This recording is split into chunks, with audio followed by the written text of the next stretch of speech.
Hi everybody, Matt Lawton here, and this is the Astrological Winds channel, and a special version I do most quarters. I try to do every quarter, been doing it a long time, and that is looking at the Ingress chart set for either the solstice or equinox exact point set for Washington, D.C. And this is a mundane astrology exercise, mundane astrology having to do with the politics and social conditions of the world. And when with astrologers for a long time have been using this tool quite successfully in taking a look at the next quarter or sometimes even the next year, depending on which Ingress chart that you're using, to get a feel of what the political and social climate of the country that the chart is cast for. And that what we're doing here is the United States, so ours is cast for Washington, D.C., but you can do this for any country on the exact moment of the Ingress set for the capital city of the country in question, and get a good idea. And I'll be honest, I've used this method really successfully for many years in getting a flavor of the energy that's going to go on in the United States. So there's a lot of validity to it. And so what we got here, therefore, is the Cancer Ingress chart.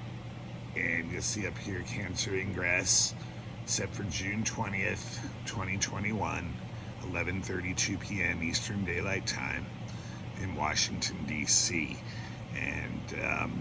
And so we'll go around the wheel on this chart and talk about it. And in this chart, the first thing you notice is when you're doing mundane astrology, you look at the rising sign, just like in doing a birth chart. And what the rising sign does is it's Aquarius right here. What the rising sign does is give you an idea in the first house of what the general state of the nation is. So when you look at this one, Aquarius is rising, and what's important, actually, too, really important, is the planets that are down here in the first house.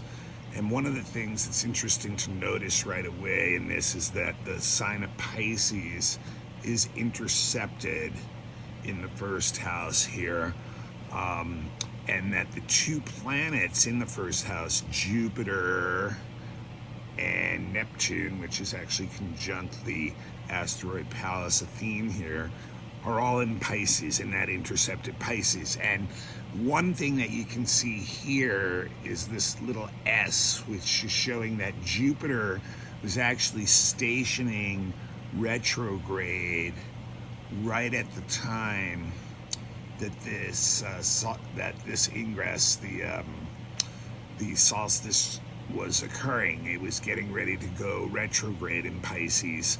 And just because I know too, Neptune is also getting ready to go retrograde. It was about a week after Jupiter was going to go retrograde that Neptune's going to go retrograde too. So very interesting in the sense that those are the two planets that actually rule Pisces. Jupiter is the traditional ruler, and Neptune is now its kind of co-ruler, or has at least a strong affinity with Piscean energy, and both of them stationing retrograde, and the sign that they're in is intercepted in this house system used in the chart, and then probably be intercepted in most of the house systems. Actually, I checked a couple others, and it was, and I'm using Regimantus, but it was definitely intercepted in Placidus too, which is very, very similar to Regimantus. Most likely intercepted in Coke too. That means, anyway, not to diverge off that point. My point here is very interesting because both Jupiter and Neptune, therefore, are strong in Pisces in the sense that, since they're ruling that sign, they're really happy there. They feel good there, and Pisces is all about that unifying energy. It's very idealistic. It's energy that brings things together. It can be very spiritual or religious in nature. It can also be very inspirational, imaginative, that kind of thing. So when you think of the general state of the nation, and you have these two planets in the first house, you would think that there's a lot of idealism being stoked right now, that there's a lot of people that are feeling good and inspired about the way things are going in a general way. And when you do a mundane chart, and this is really an important point, the current government, the current administration is who this is really representing, and how the people and the country are reacting to that current administration, whether you agree with them or not, or on their side or not.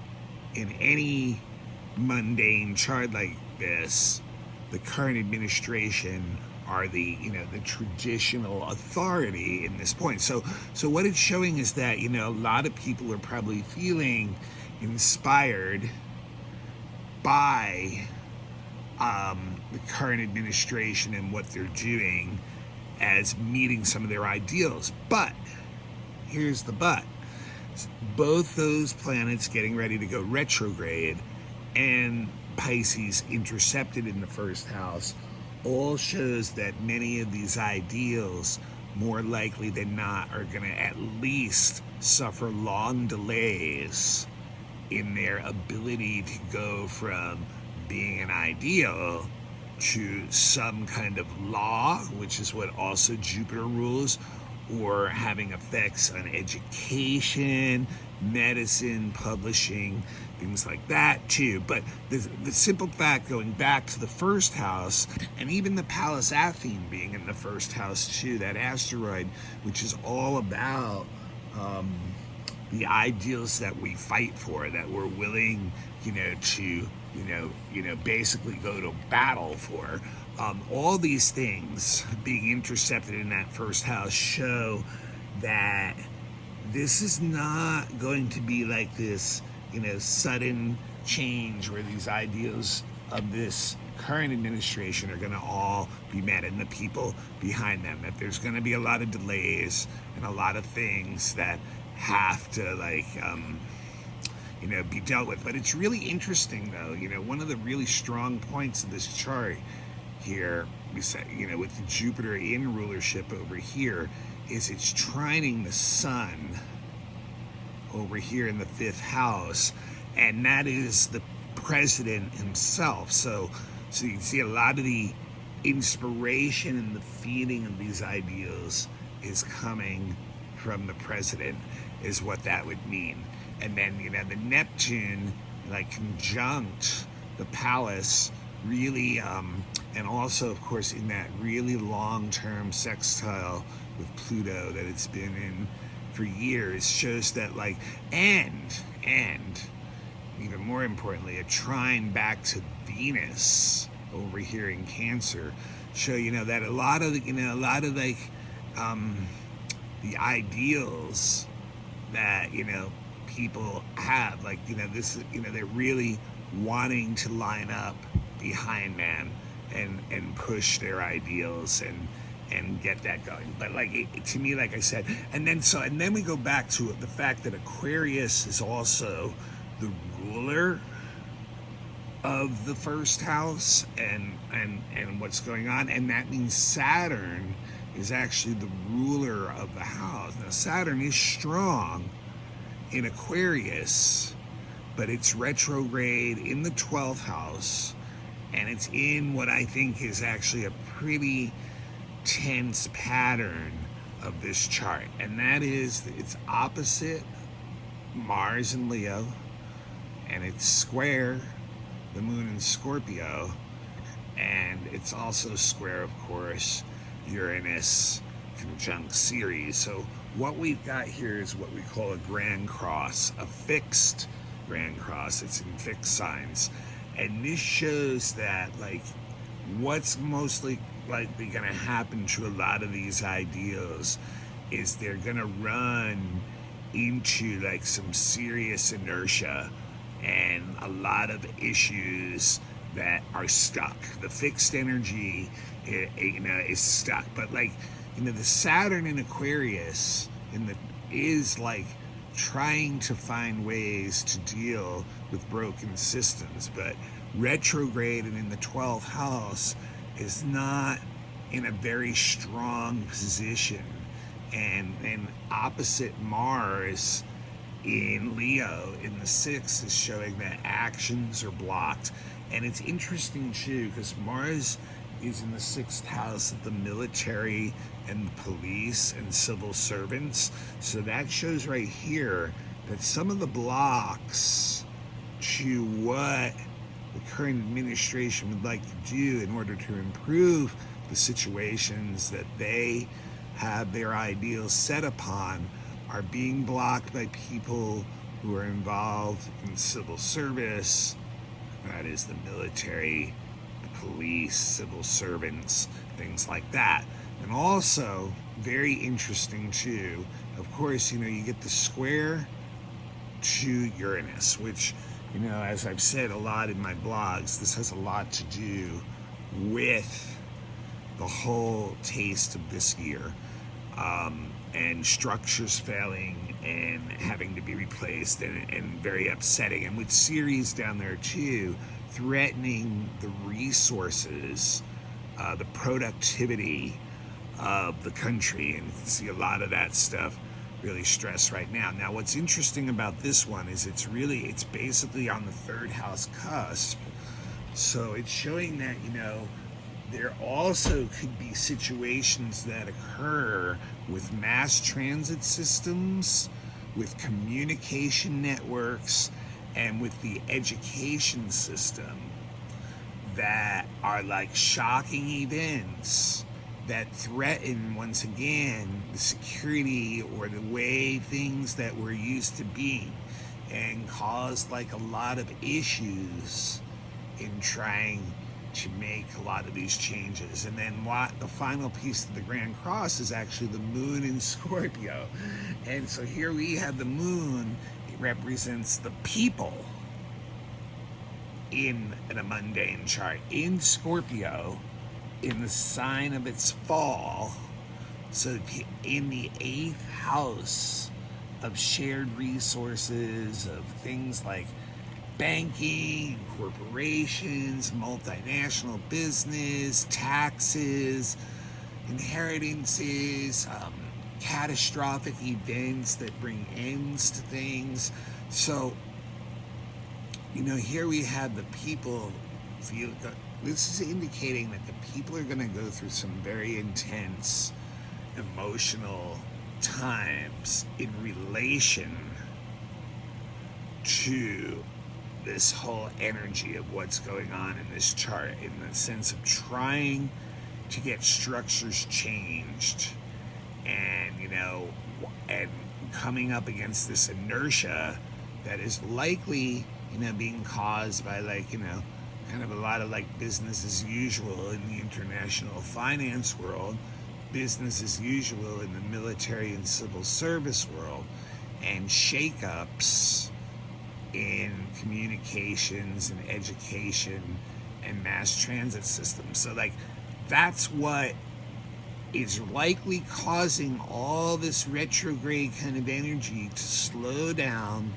the idealism of the Aquarius rising, the Saturn in Aquarius, the Jupiter in Pisces, and the Neptune conjunct Pallas and Pisces, with Pisces being intercepted, Saturn retrograde, Jupiter about the station retrograde, Neptune about the station retrograde. Just lots and lots of delays and blockages is what we see.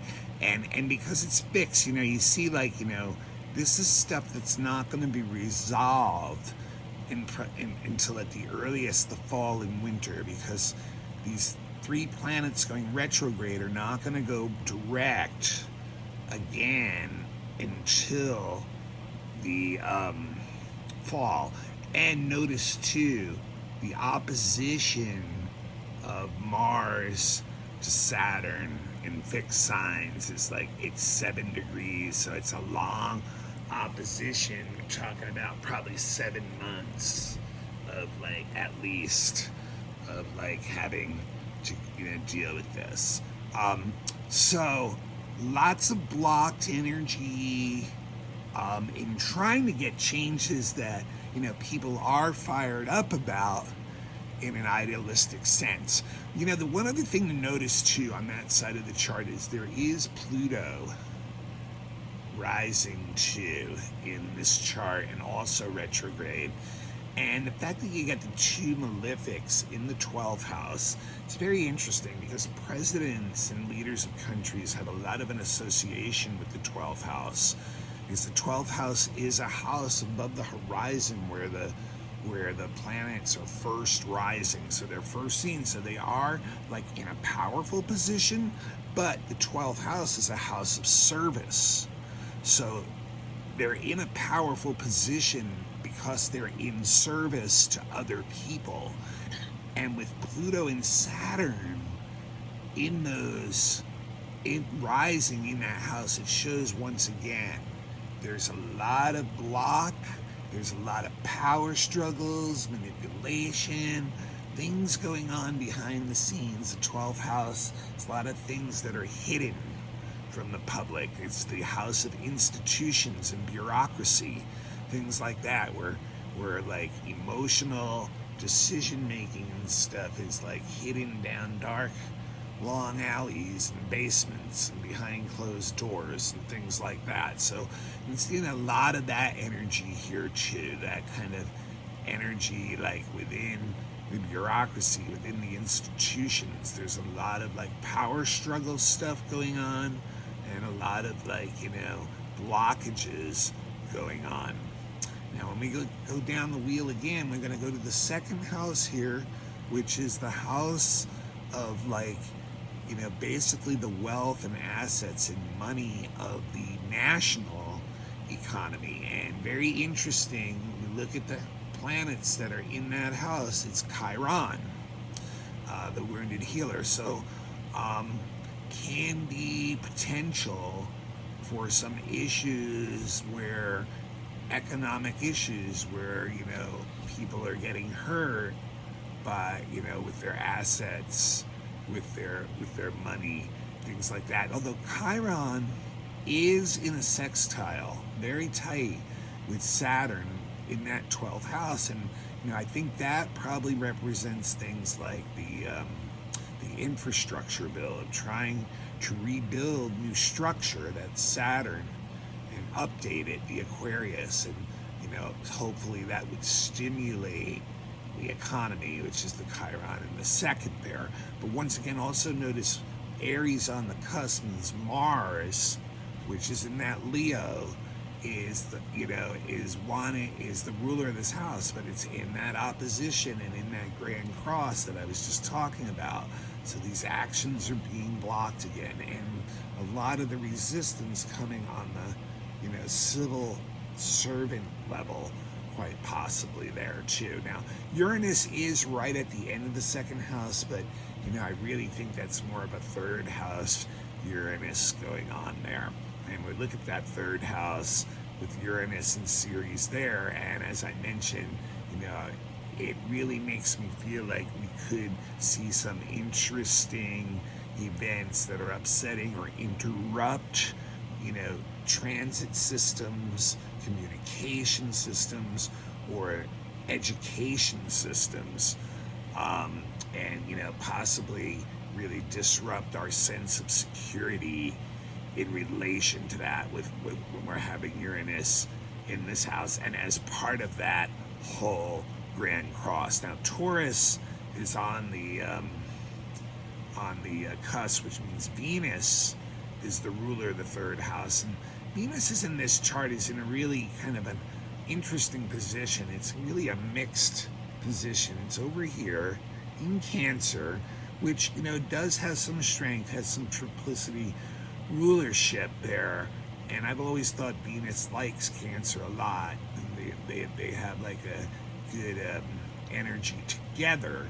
But it is in the 6th house, which is a weak house, but it is picking up a trine to Neptune, which is nice. Like a lot of people may be willing to give their time for their cause, and that in a sense of charitable, tolerant, service to others. But it's also in this opposition to Pluto in the 12th house. So it makes me feel like once again, there may be some battles going on in these institutions that serve the country, the civil servants in the 6th house and the large bureaucracy and government. There's a lot of intense energy between the individuals who make up and are those civil servants and the actual bureaucracy that they serve or are part of. That there seems to be a lot of intense energy between those, and power struggles going on behind the scenes in institutions, especially in the police, the military, prisons, the healthcare system, things like that. We go to the 4th house over here. Very interesting.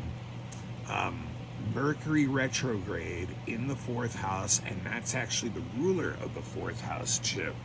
The 4th house rules stuff like real estate, and a lot of people I know the real estate market's really been taking off, and and it seems like maybe another bubble's being formed, and when you think that Mercury retrograde is in that house and ruling that house, at the very least the information is not correct, or there's a lot of people maybe making assumptions that they haven't really done the deeper look into, things like that. So and then that's also the homeland itself and things like that, and in the North Node down there, maybe there's some kind of collective destiny. Are we setting ourselves up for another real estate crash back in 2008, that kind of thing, that kind of possibility.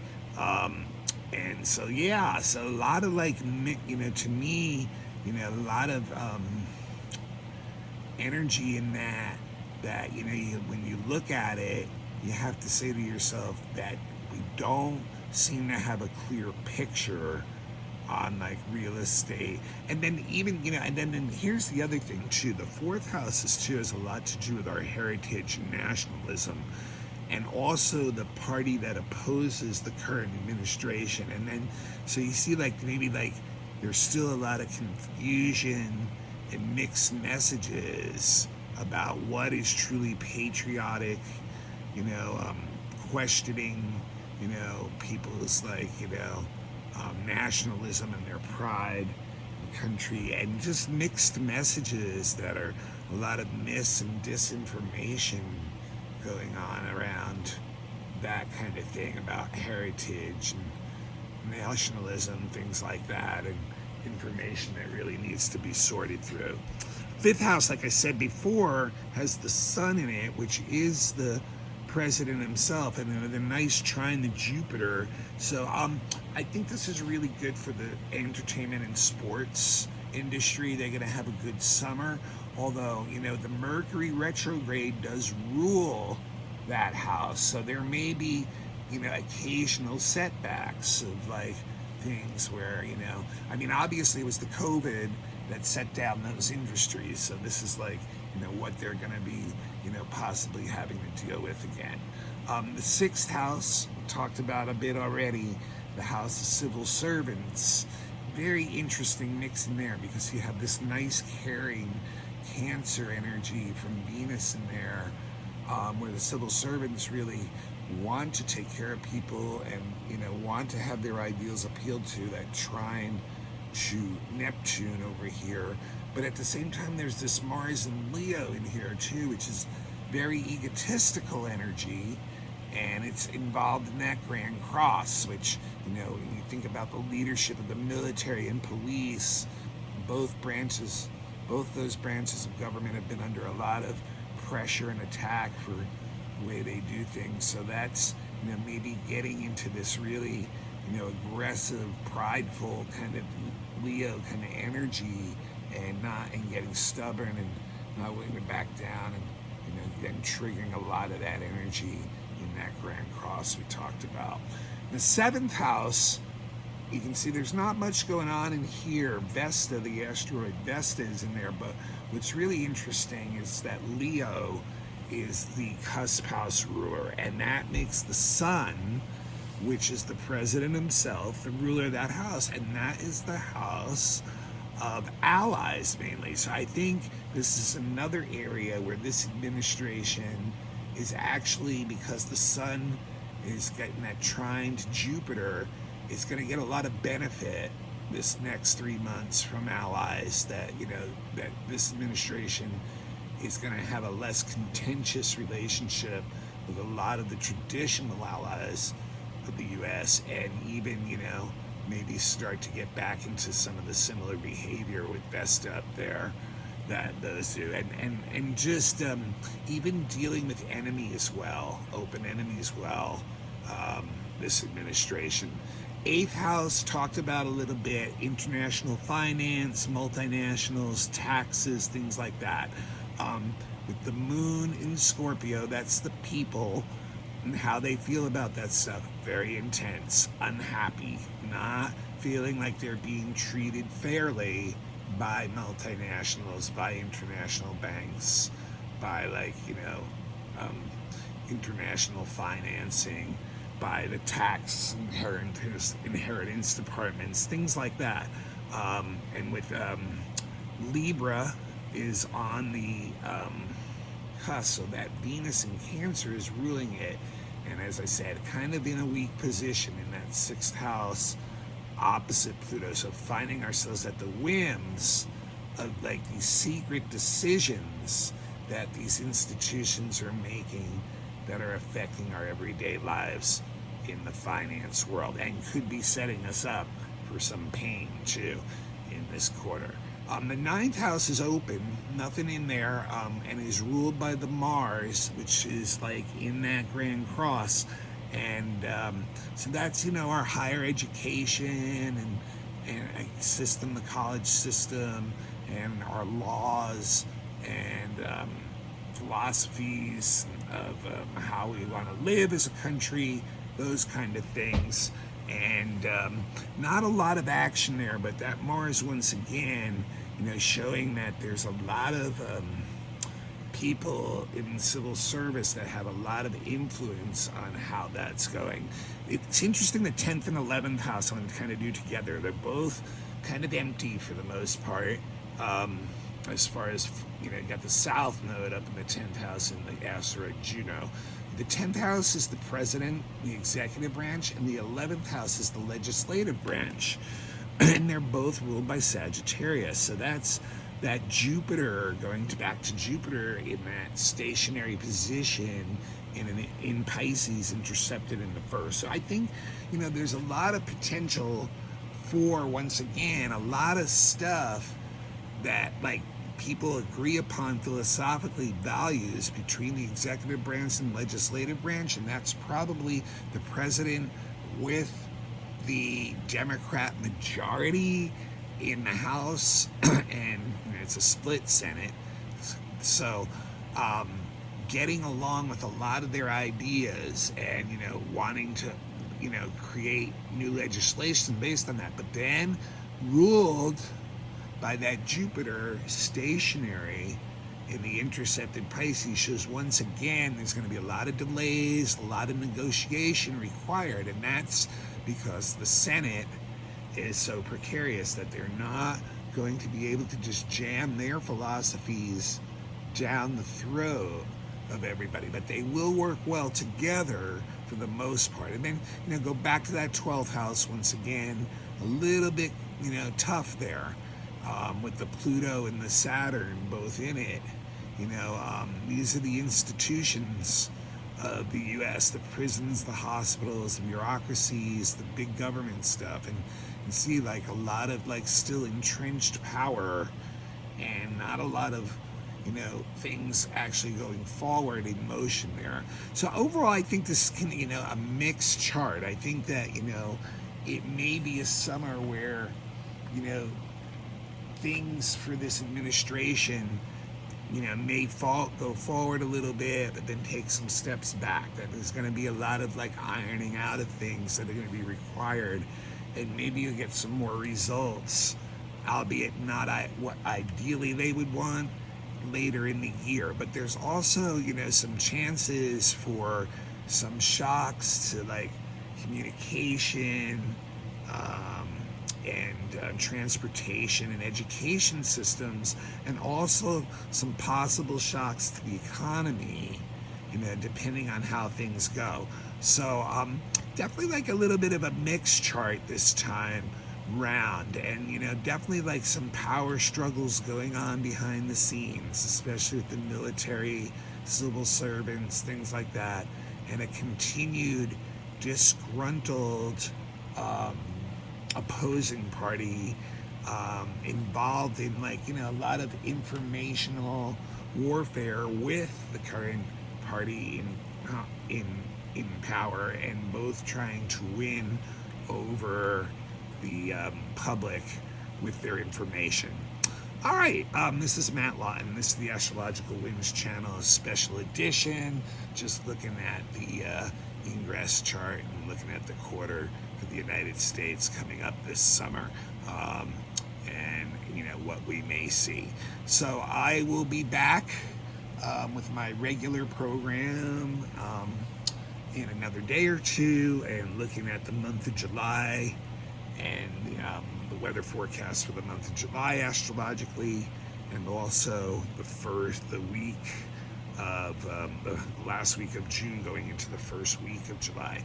And my email is matthuey823@gmail.com. If you like what you see here, this free service can be passed on to anyone, and I encourage you to do that. Anyone who has an interest in astrology, please pass it on. Become a follower on YouTube, and you get the notifications. Also available on all kinds of podcasts. Just look up the Astrological Winds channel. All right, until my next regular episode, I will see you, and we'll see how this summer looks for the U.S. ahead of us.